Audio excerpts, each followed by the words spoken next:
안녕하세요, 여러분. 재테크하는 월급쟁이입니다. 금리 인상 본격 시작. 금리 인상기에 자산을 2배 늘리는 방법. 문의가 있으신 분은 아래 메일로 주시면 같이 고민해 보도록 하겠습니다. 모든 투자의 책임은 본인에게 주어지며 본 내용은 투자의 참고 자료로만 활용하시기 바랍니다. 네, 속보입니다. 미국 연준에서 3년 3개월 만에 금리를 0.25% 인상을 했습니다. 지금 0.25%가 문제가 아니고 올해 6차례 인상을 예고하고 있습니다. 6차례면 총 합치면 약 한 1.75%, 한 1.8%까지 올해 올라간다는 얘기가 되죠. 약 한 1.9%, 1.8%에서 약 1.9% 정도를 예상하고 있고, 지금 우리나라 금리가 1.25%이기 때문에 미국이 1.9%로 가면 대한민국은 적어도 한 2.3% 내지 2.5% 이상은 상회를 해야 됩니다. 그래야지 한국에 있는 달러가 빠져나가지가 않습니다. 예, 그래서 미국이 지금 금리를 올리게 되는데 이렇게 되면 앞으로 어떻게 될까? 과거의 지금 데이터들을 빅데이터를 좀 분석해서 확인을 좀 해보도록 하겠습니다. 미국과 한국의 금리 인상 시기, 미래 예측 및 우리의 대응 방안을 좀 알아보도록 하겠습니다. 향후에 미국과 한국의 금리를 예측해 보도록 하겠습니다. 과거 2007년도부터 2020년도까지는 이 빨간 게 지금 미국 금리다. 미국 금리가 5.3%에서 2009년도에 약 한 0.25%까지 쭉 떨어졌다가 다시 2016년도에 2.5%까지 올랐다가 지금 거의 0%까지 갔죠. 0%에서 지금 다시 오늘 0.25%까지 올렸습니다. 올 연말에 약 한 1.75%에서 1.9%, 내년에 3번 더하면 내년 연말에는 약 한 2.5% 정도 예상이 되고, 지금 한국은 1.25%인데 미국보다는 높아야지 달러가 빠져나가지가 않습니다. 미국으로. 그렇기 때문에 우리나라가 올 연말에 약 한 2.25%에서 2.5%, 내년에 약 한 3%에서 3.5% 이렇게 금리가 되면 실제적으로 주택담보대출이라든지 대출 금리는 실제 금리보다도 한 1%에서 2%까지도 높습니다. 대출을 하게 되면 굉장히 매달 내야 되는 돈이 많게 되는 것이죠. 그럼 우리가 궁금한 것은 미국 금리랑 한국 금리가 인상될 때 자산 및 경제 흐름을 어떻게 갈지 그거 예측하는 게 저희에게는 아주 중요하죠. 금리란 것은 돈의 가치입니다. 금리가 오르면 돈의 가치가 올라간다는 말이기 때문에 실물 자산과는 반대의 관계에 있습니다. 지금 과거에 미국 금리랑 금값과의 관계입니다. 실물 자산이죠. 이 빨간 게 금리입니다. 빨간 게 금리인데 금리가 이렇게 올라가는 구간에는 금값이 이렇게 떨어지죠. 다시 금리가 이렇게 올라가는 구간에는 금값이 떨어지고 금리가 떨어지는 구간에는 금값이 올라갑니다. 그래서 미국 금리와 금값은 반비례의 관계가 있다. 그래서 앞으로 계속 금리가 올라가게 되면 금값은 떨어질 거기 때문에 지금 금을 많이 보유하고 계신 분들은 금을 좀 예, 처리를 하는 게 좋으시겠죠. 자, 그러면은 저희가 많이 투자하는 주식, 미국 금리와 코스피 상관관계, 2009년도부터 2020년도까지의 금리와 코스피를 보면 실제 2009년부터 2012년까지는 미국의 금리가 떨어지는 구간인데 주가는 올라가는 구간에 있었습니다. 그렇죠? 예. 근데 2017년부터 2018년까지는 어떻게 되죠? 금리가 올라가는데 주가도 같이 올라가고 있습니다. 이것을 알 수 있는 것은 주가는 금리보다는 경제 상황 및 기업의 경영 활동과 밀접한 관련이 있습니다. 즉, 금리와 주가는 큰 연관이 없이 좀 따로 논다고 볼 수 있습니다. 금리가 올라가도 산업이 활성화되고 경제 상황이 좋으면 주가는 상승을 하는 것이고, 또 반대로도 일어날 수 있습니다. 따라서 금리와 코스피 주식은 무관하며 기업이 경제 활동을 하고 수익을 창출할 수 있는 경제 상황 영향이 중요합니다. 예, 이건 코스피였고, 예, 과거에 같은 데이터입니다. 예, 같은 영향을 보여주는 그런 데이터입니다. 예. 미국의 금리가 예, 떨어졌죠? 떨어졌는데 주식은 아무 영향이 없고, 미국의 금리가 올라갔습니다. 주가가 코스피가 올라갔죠. 예. 또 여기는 예, 금리가 올라갈 때 이 구간에서는 떨어지는 구간이 보이죠? 예. 주가와 코스피 지수과 금리와는 큰 상관관계가 없다. 예. 그렇다면 금리와 원달러 환율과의 관계는 어떻게 될까요? 이론적으로 설명을 하면 미국이 기준금리를 인상을 하면 우리나라의 원달러 환율이 인상이 됩니다. 예. 왜냐하면 달러가 다 미국으로 빠져나가기 때문에 국내에 달러가 없죠. 달러가 없으니까 예, 달러 값이 비싸지니까 환율은 높아지는 거고, 그래서 달러가 못 빠져나가게 하기 위해서 국내 기준금리를 올려서 달러가 못 빠져나가게 합니다. 그러니까 국내 기준금리를 올리게 되니까 예금금리도 올라가게 되고, 예금금리가 올라가니까 대출금리도 올라가게 되죠. 국내 경기가 위축이 되게 됩니다. 그 내용을 지금 이렇게 설명을 한 거고요. 예를 들면은 미국의 빌 게이츠가 예금을 한다고 합니다. 미국의 1년 금리가 5%인데 우리나라의 금리는 10%에 달라면 빌 게이츠는 미국에 안 넣고 우리나라에 넣겠죠. 우리나라 예금에 돈을 줄 겁니다. 돈이 안 빠져나갈 겁니다. 그래서 한국의 금리가 격하게 높다는 소문이 퍼지면 빌 게이츠뿐만 아니라 돈 많은 자들이 다 한국을 찾아오겠죠. 그러면 국내에 달러가 넘칩니다. 달러가 넘치면은 1달러에 비쌌던 1,000원이었는데 달러가 많아지기 때문에 달러 가치가 하락돼서 900원, 800원까지 떨어지는 것이죠. 예, 그래서 다시 미국에 달러가 없기 때문에 우리나라에 많고, 미국이 다시 달러를 끌어들이기 위해서 미국 금리를 다시 10%로 올리면 안전자산인 미국 달러로 미국으로 예금이 몰리면서 또 한국에서는 돈이 빠져나가게 됩니다. 또 이를 방어하기 위해서 한국은 또다시 환율을 올리겠죠. 예, 금리를 또 올려야 됩니다.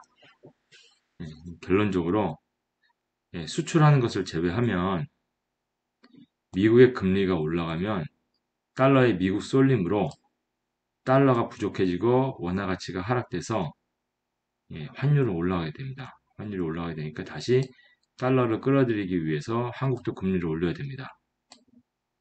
그런데 한국 제조업이 또는 한국 기업들이 경쟁력이 있어서 수출이 잘 돼서 이 한국의 금리를 올리지 않아도 달러가 국내로 많이 유입이 된다면 특별하게 한국의 금리를 올리지 않아도 한국에는 돈이 넘쳐나겠죠. 예. 네, 그렇게 할 수가 있습니다. 자, 이 그래프를 보면 미국의 국채 금리와 원달러 환율입니다. 예.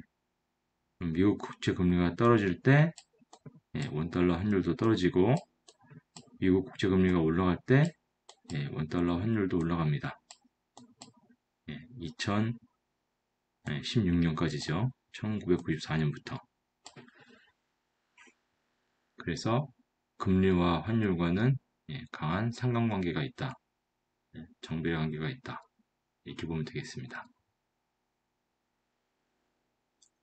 네. 그리고 가장 중요한 환율과 주가와 부동산의 상관관계. 예, 환율이 오르면 주가는 대체적으로는 하락합니다. 그리고 부동산은 장기적으로는 우상향하지만 지엽적으로 보면은 주식과 같은 경향으로 약 한 2, 3년 후에 후행하면서 발생을 합니다. 이 그래프를 보면 2000년도부터 2022년까지인데요. 예. 그리고 지금 보라색이 예, 주택 가격입니다. 예, 보라색이. 그리고 빨간 게 코스피 지수, 검은 게 원달러 환율입니다. 주택은 계속 우상향을 하면서 굴곡을 계속 그리고 있죠. 예. 근데 요 구간으로 보면 환율이 오르면 요 검은색 환율이 오르면 요 빨간색 코스피 지수는 떨어집니다. 예. 그렇죠? 환율이 떨어지면 코스피 지수는 올라갑니다. 예. 그리고 주가 대세 상승은 부동산 2년 선행을 합니다. 그래서 코스피 지수가 계속 상승을 했죠. 예, 상승을 했고 부동산 가격도 이 코스피 지수를 따라서 약 한 2년 후에 코스피 지수는 여기서부터 이제 상승을 했고 예, 부동산 가격은 전체적으로는 우상향이지만 특히 오른 구간이 2015년도 이때부터 여러 가지 대출이라든지 대출 완화라든지 금리 인하라든지 공급 부족이라든지 뭐 이런 것들도 같이 얽혀 있지만 대체적으로는 2년 정도 후행한다. 그렇게 좀 결론을 지을 수가 있겠습니다. 환율이 오르면 주가는 하락하는 경향을 나타내고 꼭 그렇지만은 않습니다. 근데 대체적으로 기업의 절대 가치에 주가는 반영이 되게 되어 있습니다. 부동산은 장기적으로는 우상향하지만 지엽적으로는 주식에 한 2, 3년 후행한다. 그래서 좀 중요한 게 주택 가격은 수요와 공급, 통화 증가 또는 주택 정책 등 팩터가 더 큰 영향을 차지하기 때문에 주가와 환율과는 큰 상관관계가 없이 약 한 40% 정도, 50% 정도만 영향을 준다. 이렇게 보시면 될 것 같습니다. 그럼 앞에 복잡하게 데이터들을 다 정리를 했는데 이걸 하나의 표로 요약을 했습니다. 미국의 금리가 올라가면 돈이 다 미국으로 쏠리기 때문에 한국에 달러가 없죠.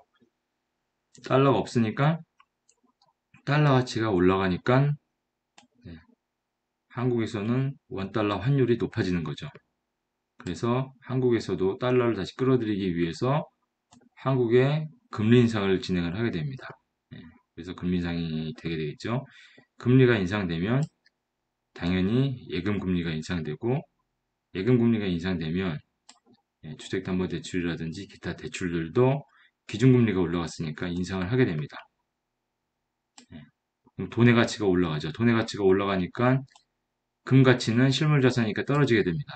떨어지게 되는데 부동산은 꼭 이 미국의 금리라든지 우리 금리랑은 절대적인 정비례나 반비례 관계가 있는 것이 아니고 장기적으로는 우상향하지만 이 금리가 갑자기 올라갈 때 일시적으로는 약 한 1, 2년 정도는 하락을 할 수가 있지만 기타 공급 또는 정책, 대출 뭐 이런 여러 가지 결합된 집합체로서 꼭 금리 인상만 가지고 부동산 가격을 판단하는 것은 불가능하기 때문에 매주 부동산 동향을 파악을 하면서 빅데이터를 파악하면서 투자를 결정을 해야 됩니다. 그리고 미국 금리가 올라가면 돈의 가치가 올라가기 때문에 물가는 오르지 못하죠. 그렇기 때문에 물가가 오르지 못하고 안정한 경향을 나타내게 되는 거고요. 그 다음에 코스피 지수는 아까 앞에서도 설명했다시피 금리와는 무관하고 단 환율이 오르게 되면 코스피 지수는 하락하는 경향이나 꼭 그렇지만은 않고 국내 산업 활동 및 그 기업의 절대 가치와 관계가 있기 때문에 부동산, 주식은 분석, 빅데이터 분석을 통해서 투자를 결정을 해야 됩니다. 그래서 과거 좀 데이터들 보면 금리가 올라도 집값의 상승률이 떨어지는 것이지 마이너스로 하락을 하지는 않았습니다. 과거 이제 미국을 보면요. 미국의 여기가 이제 0% 위쪽인데 0% 위쪽으로 미국의 요 파란색이 미국의 집값입니다. 집값이 미국의 금리가 이렇게 급격하게 올라가는 시기 12%까지 올라갔을 때는 집값의 상승률이 떨어지는 것이지 이게 요 마이너스 선 아래로 떨어지지는 않았습니다. 마이너스 아래로 떨어진 적은 09년도 09년도 때 금융위기 있을 때죠. 그때를 빼고는 집값의 상승률이 떨어졌지 집값 절대값이 떨어지진 않았다. 그것을 나타내주고 있고요. 금값은 확연하게 금리랑 반대죠. 이 파란 게 금값인데 금리가 떨어지면 금값은 올라가고 금리가 올라가면 금값은 떨어집니다. 그것을 나타내고 있습니다. 그리고 금리와 주식은 큰 연관성이 없습니다. 데이터를 보면 파란 주가와 이 회색 금리를 보면은 큰 연관성이 없습니다. 그리고 달러와 금리와의 관계를 보면 정비례입니다. 당연히 금리가 올라가면 미국 달러 가치가 올라가죠. 그래서 회색 금리가 올라가면 달러도 올라가게 돼 있죠. 거의 그래프가 일치하는 것을 볼 수 있습니다. 자, 그러면은 미국 금리 상승기 올해 내년까지 계속 이제 금리가 올라가죠. 저희가 자산을 늘리기 위해서 어떻게 해야 될까? 첫째, 금과 같은 실물 자산을 많이 보유하고 계신 분들은 하락하기 때문에 좀 비중을 줄여야 됩니다. 될 수 있으면 좀 많이 줄였으면 좋겠습니다. 그리고 달러는 가치가 상승하기 때문에 달러 보유량을 좀 늘리는 게 좋겠습니다. 그리고 최대한 예금의 비중을 늘려서 이 부동산이라든지 이 주식 투자할 수 있는 자금을 확보를 하고 빅데이터 분석을 통해서 이 부동산과 주식에 투자할 수 있는 적절한 타이밍을 잡아야 됩니다. 예금의 이자가 높기 때문에 많은 예금을 담보를 해가지고 투자처가 나오면은 바로 투자를 할 수 있게 그렇게 좀 확보를 해주는 게 좋은 방법입니다. 그래서 오늘 이제 미국에서 금리 인상을 이제 시작을 했고 내년까지 약 한 2.5%까지 지금 올라갈 것으로 예상이 되기 때문에 이때 우리가 어떻게 해야 될지 대출을 너무 많이 받아서 집을 투자하는 것은 좀 분석을 하면서 금매로 최고가 대비해서 20, 30% 빠졌을 때 그때 잡는 게 좋습니다. 오늘 내용이 도움이 되셨다면 구독, 좋아요 부탁드립니다. 앞으로 여러분들에게 도움이 되는 그런 내용으로 찾아뵙겠습니다. 감사합니다.